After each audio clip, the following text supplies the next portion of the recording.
Learn how to create, sustain, and scale up your print-on-demand business with the latest tips, guides, and strategies to help you start selling and making money today. Welcome to the Sales on Demand Show. And here's your host, Adam Schneider.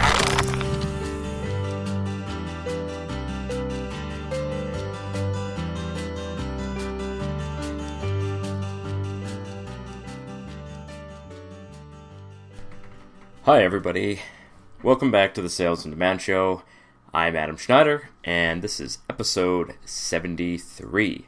Today, we're going to be talking about the coming disaster, debt, inflation, and the Federal Reserve, and how all of these things might affect business. And in the next week's episode, I'm going to tell you what you can do to mitigate these things going forward in the future. I wanted to talk about this because summertime is, well, it's normally slow. It's not slow right now, but when we have years that are not 2020, summertime is a good time to start planning for the future. Contrary to, what people might think, you don't want to sit and plan your future in January. You actually want to plan your future. Well, you do, but a really good time to do planning is actually the summer, because you kind of start off fresh in the summer. So we will be doing more of these in the summer. And so what's going on with me? The one thing that you can say about the armed forces is that you can never predict what they're going to do. So I am not attending training because they sent me an email and they're like, okay, so you're going to be leaving on the 8th of August. And I was like, but the course starts on the 14th. That's what I booked for. That's what I planned for. And they're like, well, this is a crazy year. Things are subject to change. So it's like, okay, well, I can't go. I can't take that much time off to go. And just right now is just a bad time to really take that kind of time off, especially if I don't have access to my computer, which I would not. In the future, I probably will have one of my family members running the business, but this is just not a good time to start training somebody for that and to expect them to run it for 3 weeks. So I just said, you know what, I'll do the training later. I can do it part-time. It's fine. And really what it means is that I have more time to work right now, which is exactly what I kind of wanted and needed. So, sometimes things that just don't work out, and I'm learning now that I have to be rigid with my time. I have to learn to say no to things, even things that I want to do. And this is a year where I've said no to a huge number of things that I truly wanted in life. And I just turned around and said, I'm not doing that. In fact, right this very second, I was supposed to be on a streaming job interview with a police agency. And a week ago, I emailed them and I said, just pull my name out. I'm done applying for police agencies. I'm not interested in this anymore. And it was hard to do that, but it's something that I needed to do, because there's more of a future in what I'm doing right now than there is just being another, officer roaming the streets. Not that I'm saying that that's bad to want that, but you got to want the greatest thing you have, not just, what's most exciting. So, I also ran 10 kilometers. If you've been listening for the last few months, because of the pandemic, I started running because that was literally the only thing that I could do. And it sucked at first because it was cold, but now I've actually become really addicted to running, and I'm trying to reach half marathon length. So half marathon is 21 kilometers. I can finally run 10 kilometers. Not really fast. It took me an hour and a half to run 10 kilometers, but I was running the entire time, and I made it to that distance, and I didn't get any blisters, and, was actually a little bit disappointed because I wanted to go into this Army training and kind of show off a little bit. So now I can't do that, but I'm sure there'll be lots of opportunities to go running in the Army. It's kind of what they like to do. So, otherwise I'm sort of just planning my exit from employment, and I'll be starting very soon as an e-commerce coach, and I'll have more on that in weeks to come. So let's talk about what is selling. Well, masks. All right. Other things are selling. Coffee mugs, I still make like 2 sales a day on coffee mugs, and I'm delighted to see that because coffee mugs are shipping very quickly right now. But masks right now are like on fire. I am on track to see $10,000 a month on Etsy if this trend continues at the rate that it is now, and if I don't find any more winning designs, if I just maintain the sales that I've got now, I'll probably hit $10,000 a month in sales by the end of August. Now here's the thing, you can only sell face masks on Etsy. You cannot sell them on Amazon. I tried listing them on Amazon, and a whole bunch of other sellers have also tried this, and Amazon just takes them down because you have to get approval to sell on Amazon anything that is like a personal hygiene product. And this is actually fairly new. When the pandemic started, they had a problem with people price gouging, and there was a whole bunch of like just craziness on Amazon with these like hand sanitizer and cleaning supplies. So they just basically restricted it so that you can only sell if you have approval. You have to have invoices, and I don't see them approving people to sell print-on-demand face masks. But I'm going to look into it and see if I can get approval to sell these, because as many buyers as there are on Etsy, Amazon is going to have like 5 times as many. So it just makes sense to try and take advantage of all of those buyers, not just half of them. Alright, so let's get started. I would love to offer you guys a free video and weekly tips, but only when you join the email list. So you're going to find that at salesondemandshow.com/start. Now don't think that if you're already an established seller that you're not going to get anything out of it. I'm giving really top secret, well, mostly top secret information. Every week I'm going to have a tip that is not included in the weekly podcast. So that is an incentive for you to join my email list. And again, that link is salesondemandshow.com/start. START. The word start. Click on the link, enter your email, and you'll start getting my emails every week. Well, I wanted to introduce this topic because a lot of people start selling, and there's a lot of there's a lot of stuff to learn, not just about how to create good designs and how to list them in the technical aspects, but just the mental, how to learn how to sell, how to market, because it's so much different than working for a company. You're not making guaranteed money. You might make nothing. I mean, the chances of you not making a sale are pretty low.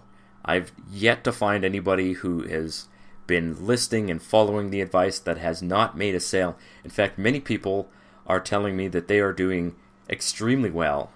And a lot of the listeners on this podcast are doing better than me.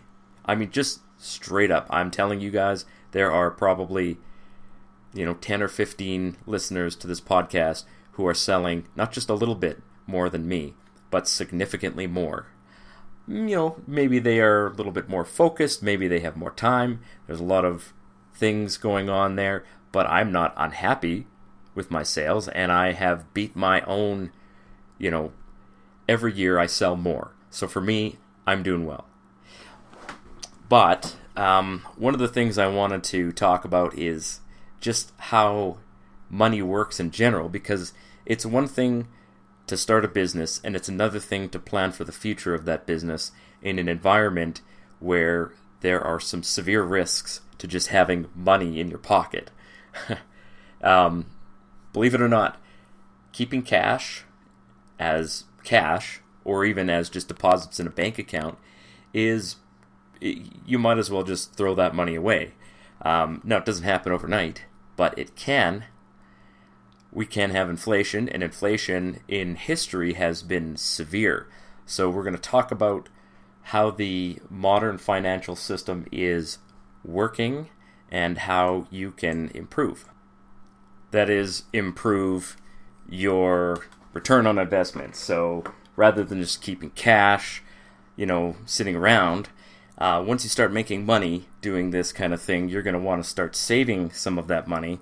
And in order for you to preserve the purchasing power of that money, you're going to need to know what kind of investments are going to do well, what kind of things to avoid doing. And so I wanted to talk about that in at least a small amount of detail. But first I have to tell you why things are going to get worse rather than better. I mean, I wish I could tell you that the financial system is super stable and that there are no problems in the future, but I think anybody with eyeballs can see that there are huge problems with our financial system. Although the problems that people say are problems are not necessarily, they're sometimes the symptom of the problem rather than the problem itself. So, of course, Democrats and socialists are like, well, billionaires are doing this and that, and billionaires do this, and I don't know. They hate billionaires. And they point to the fact that a billionaire makes, 10,000 times more money than a janitor, but then they fail to mention that the janitor now has access to technology that 20, 30 years ago would have been, it wouldn't have been it wouldn't have even been accessible to a billionaire. So I would say that a janitor in 2020 is living better than a billionaire would have 30 years ago. You can buy a smartphone, you can have access to a car if you buy a used car. I mean, there's the internet and all of the technology that goes along with that. So one of the difficulties in this is that technology is improving, and so it hides the economic decline that is backing the economy, because we see the improvement in technology, but there are warning signs behind that are, basically people are assuming that things are always going to get better because technology always improves, but that's not always the case. And in the case of the United States and other Western countries, there are some massive problems. So let's start with the U.S. national debt, which is, as far as I could tell, $24.2 trillion. And I don't know if that's still the case, because I don't know if you're paying attention to the news, the government is adding like trillions of dollars in spending, and not just like 1 trillion. In 2019, Donald Trump had the highest deficit that's ever been recorded in the history of the United States national budget, like the federal budget, and it was, I think, 1 trillion. And before that, I think it was, in the realm of 800 billion per year was the deficit. So Donald Trump had the largest deficit of 1 trillion. Well, I mean, 2020 has blown that out, 2 or 3 times over. They're talking about sending another $1,200 to everybody, and that's the minimum. They're talking about like $1,200 per adult, and then $600 per kid, and then they're adding $600 to, if you're on, if you can't work or something like that, whatever they call that, employment insurance, yeah, or unemployment insurance. They're adding $600 to that, and it's all because of this pandemic that they're doing this. So, I mean, how much debt is going to be added by that? There's got to be at least $4 trillion coming in debt. So that is enormous. And that money there's nothing attached to that money to make it valuable. It's just going to be printed and added to the pool of money that already exists. Okay, so we'll talk about why that's a problem in a minute. So we got U.S. personal debt. That's mortgages, loans, car loans, stuff like that. So that's $13.8 trillion, which is crazy. I thought it would be higher than that, considering that the U.S. federal debt is $24.2 trillion and rising. U.S. personal debt, which a lot of it is secured. I think 10 trillion of that is mortgage debt, so theoretically we have some security behind that. But it is insane to me that just the federal debt is 2.5 times higher than all of the mortgages in the country. And I mean, there's a lot of mortgages. Mortgage debt is, I mean, it's at an all-time high as well. And whether you think that's good or bad because the housing market is worth more than it was in 2008, all of that money is supposed to be paid back eventually. If you have a mortgage, then, I mean, you don't own the house that you're in because it can be taken away from you. Then there's student loan debt, which is 1.6 trillion. But then we get into the real problem. I mean, the student loan debt is a problem. There are more students now than ever before, and former students, who are not able to make the payments on their student loan debt. The average amount of time that a person is in debt after school has increased. I think it's something like 15 years now. Can you imagine? And I talked about this before when we were talking about whether you should go to college or not. Student loan debt is $1.6 trillion. And the average, I think, outstanding debt is something like $30,000. And you cannot bankrupt out of that. You cannot get rid of that debt. It follows you for the rest of your life. So, like I said, the real problem here is that there are some liabilities that the government has promised in the future. Okay, so these are actually things that nobody ever thinks about. So everybody thinks that the big things that the federal government spends money on is like I don't know, people think that the federal government builds roads, and I think they do. But that's peanuts. You know, the military is obviously one of the biggest expenditures.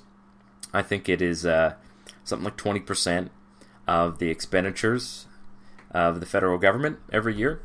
But even the military is dwarfed by 3 things, which is Medicare, Social Security, and Medicaid.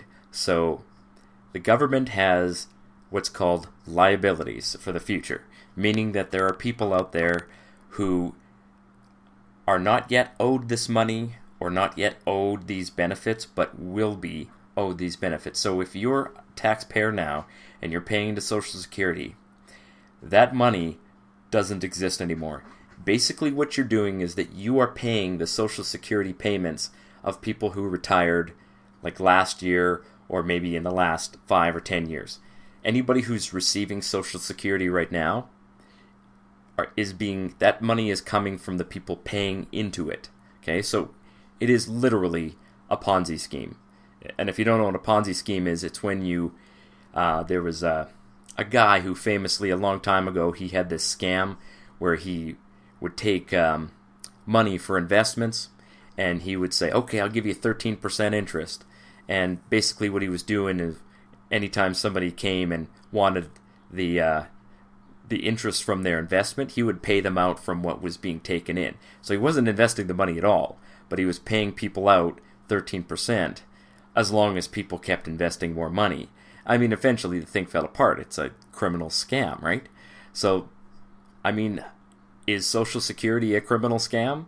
I'll leave it to you to decide that, but I personally think that it is beyond a criminal scam because Social Security funds, it's hard to say that word, they are being invested in U.S. government debt, which is to say that they're taking the money and spending it. They're just spending the money, and what's left over is a bond.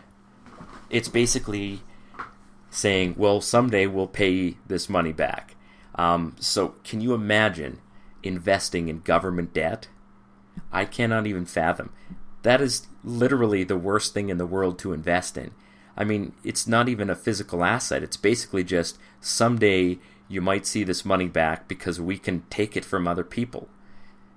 The government has the power to tax, and so the theory is that with an unlimited power to tax, the government will never run out of money. But the problem is that eventually the government will run out of money to tax, and the liabilities of Medicare, Social Security, and Medicaid, that's like $45 trillion by the lowest estimate. And I'm getting this straight from Wikipedia. right? So Wikipedia says that the unfunded liabilities of Medicare, Social Security, and Medicaid are 45 trillion. I don't know how far that is into the future, but that's a big problem, okay? If you think that 24.2 trillion for the national debt is bad, just wait till all of the people who are 55 right now, in 10 years they're going to be on Social Security. So they're going to want their money, the money that they paid in. And theoretically, that money is invested somewhere. But the truth is the money's gone. It's spent. So what they're going to do is they're going to print money to deal with that. And that is the only way to deal with that. So, I mean, if you're expecting Social Security down the road, you're going to get those checks. That money is still going to come to you. But I don't know what it's going to buy. And that is called inflation, right? Now, there's two ways to sort of define inflation. Most people define inflation by the rise of prices, but that's not actually what inflation is. Inflation is an increase in the supply of money.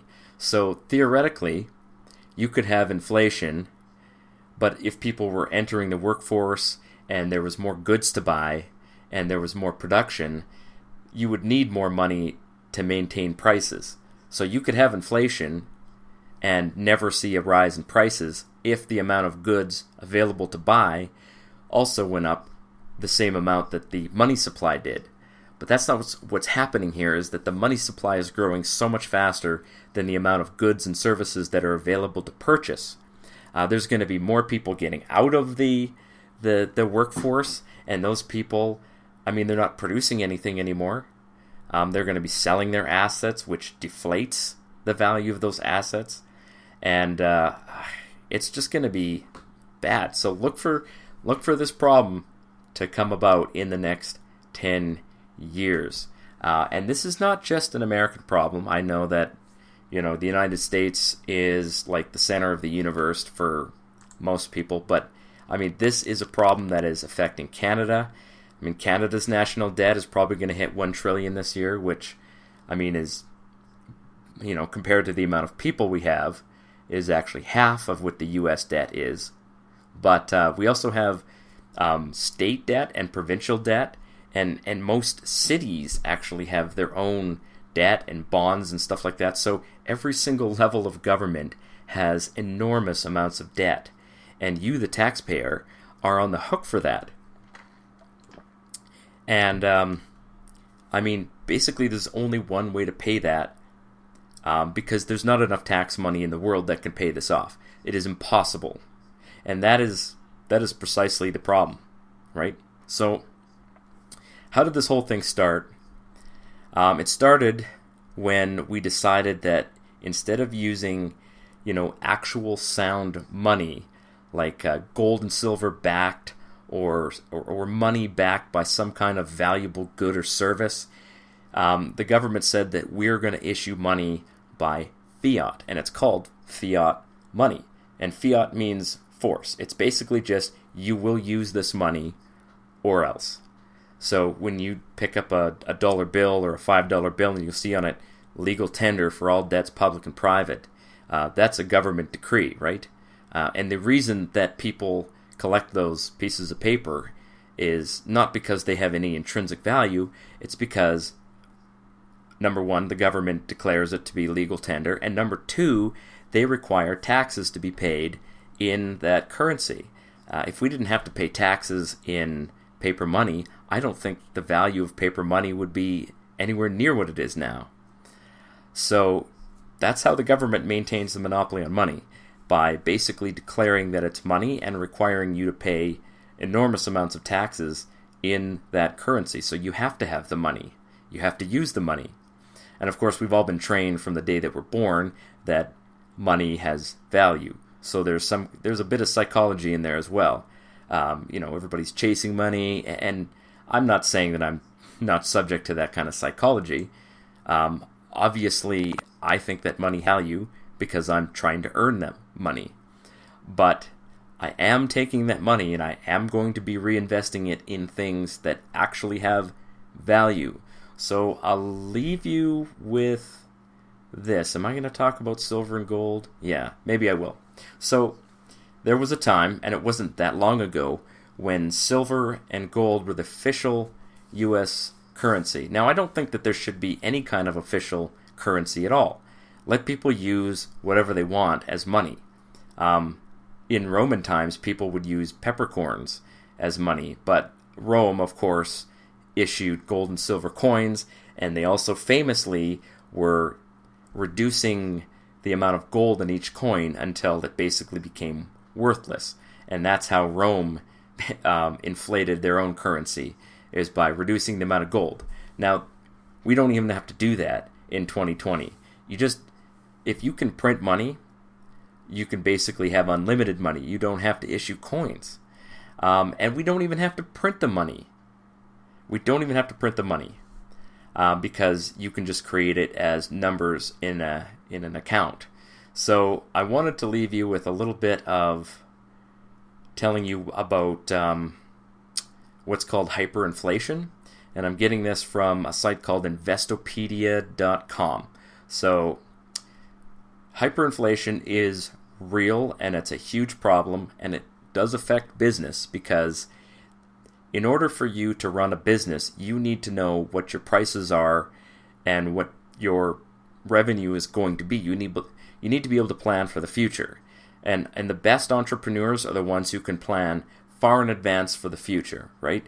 And they defer their spending. They put aside money and they buy capital goods like coffee mugs or t-shirts, or they open up a Amazon seller account and they pay Amazon $40 a month, and they expect that at some point in the future they're going to be making that money back, even if they're not seeing it right now. Or they invest $200 in some kind of training, and they expect to make a return on that. So that's what an entrepreneur does, is that they defer their spending to the future in hopes that they're going to make more money.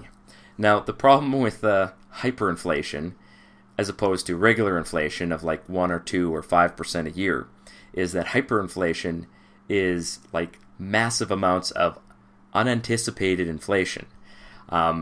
Usually, if inflation exceeds 50% a month, some people say that's hyperinflation. I would say that if inflation exceeds like 10% a month, that would be pretty close to hyperinflation, because it is very difficult to plan out, a business purchase if you don't know what your money is going to be worth in a month, or if you know that it's going to be worth significantly less.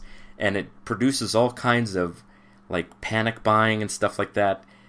Every time hyperinflation happens, people will go to the store and they'll just buy everything in sight, because they want to get the most out of their money right now. And the amount of hyperinflation that exists just accelerates that. So here's an example. In Zimbabwe, okay, from 2007 to 2009, inflation was at an uncalculable rate. It could not be calculated. So I saw a video on this once where they showed one Zimbabwean dollar, and then 2 years later they had a $100 trillion Zimbabwean bill.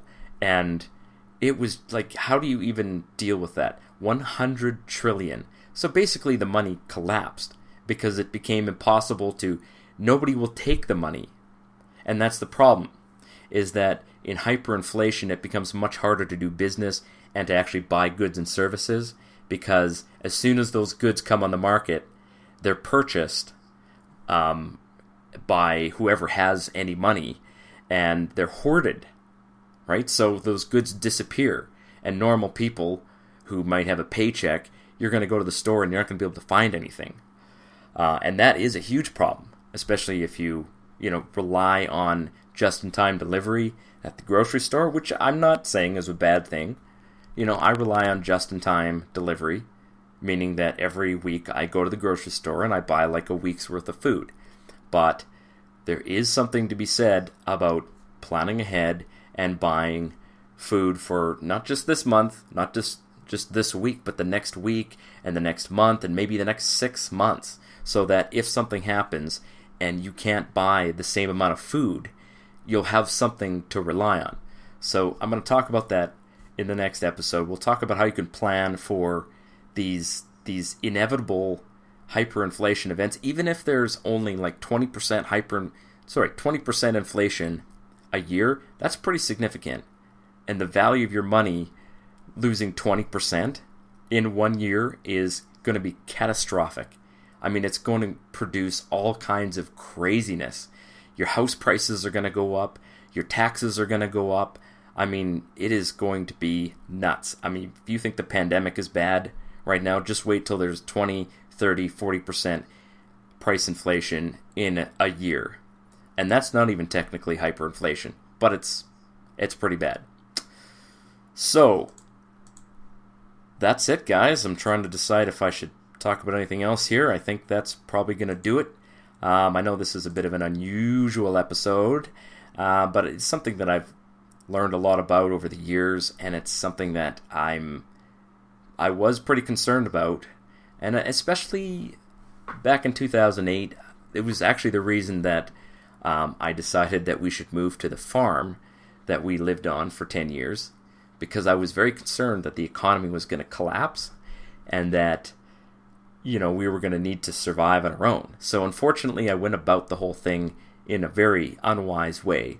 I was getting into debt and all that kind of thing. So that was worse for me than any economic collapse. So now I'm restructuring everything, and I'm going to be going about planning for the future in a different way. And we'll talk about that in the episodes to come. So thank you very much for listening. Don't forget, you can get that free information at salesondemandshow.com/start. See you next week.